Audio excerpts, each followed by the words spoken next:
순자.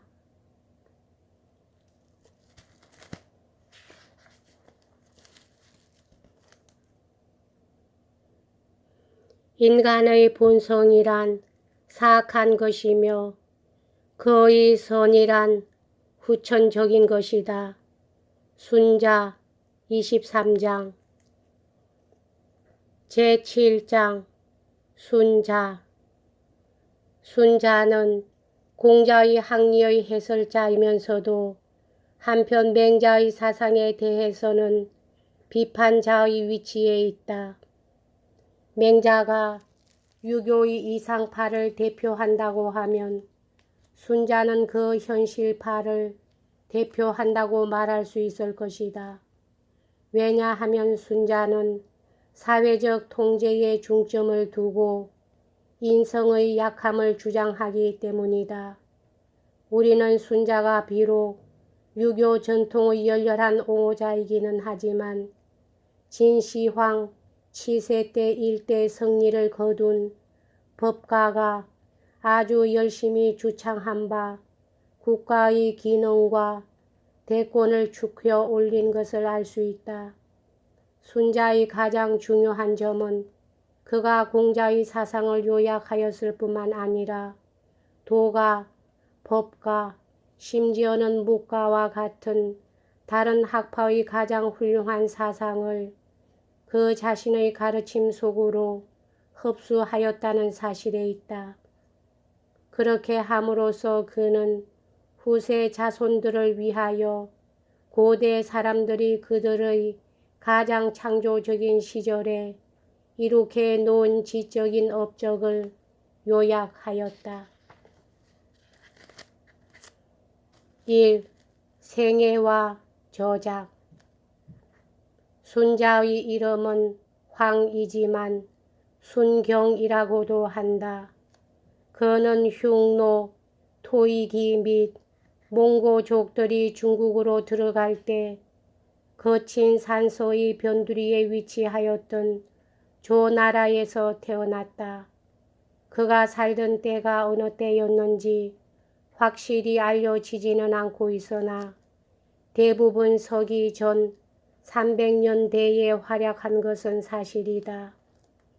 우리가 연구해온 다른 사람들처럼 그도 좋은 정치를 갈망했었으나 정치 및 사회적 소란이 맹자 시대보다도 오히려 더 심한 시대에 살았었다. 우리가 보아온 것처럼 맹자는 나라의 번영의 유일한 바탕은 인의라는 위대한 교훈을 폈다. 그러나 그의 위대한 교훈은 개인적 야망을 충족시키느라고 혈안이 된 봉건 군주들의 관심을 끌지 못하였다. 순자의 시대도 그러했으며 오히려 더 나빴다고 할 수 있다. 그의 가르침은 그 시대를 반영한다. 이 철학자의 생애에 관해서는 알려진 것이 많지 않다. 초년에 그는 연나라에 있었다. 그곳 왕은 순자의 재능에 깊은 감명을 받았지만 등용하는 데에는 망설였다. 그래서 그는 제 나라로 초청될 때 정 나이 50이 될 때까지 학구와 제자 양성에 전심하였다. 서기 전 300년대의 초엽에 제는 대국의 지위에서 떨어졌으나 그 왕은 여전히 방랑하는 학자들을 위하여 문호를 개방하여 두었다. 왕은 순자의 가르침을 존중하고 간언을 청하면서 예절을 갖추어 존대하였으며 순자는 처음으로 여기에서 정치에 참여한 것 같다.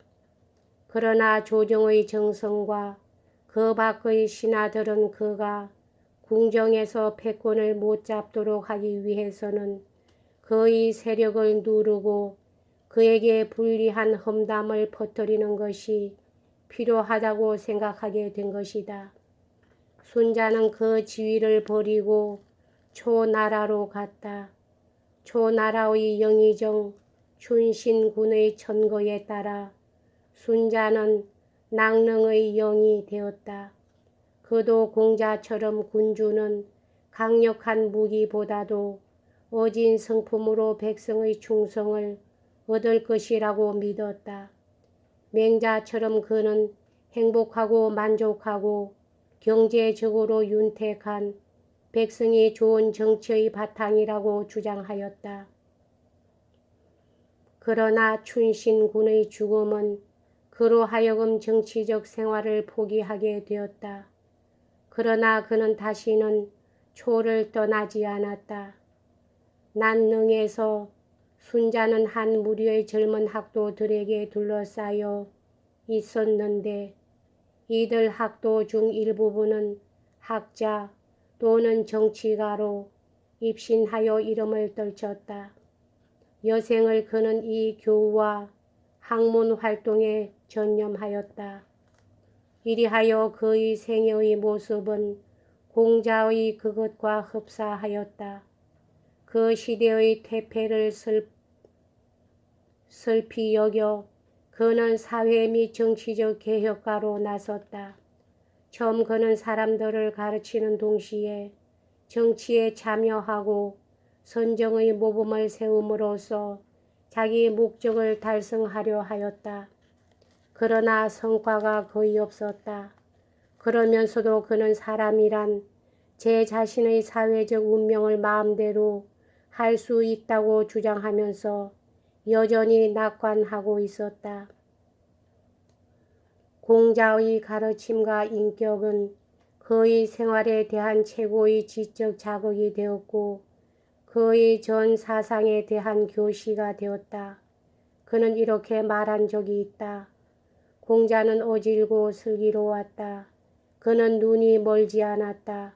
그러므로 그는 노자를 이해하였고 선대의 군자들과 어깨를 겨눌 자격이 있다.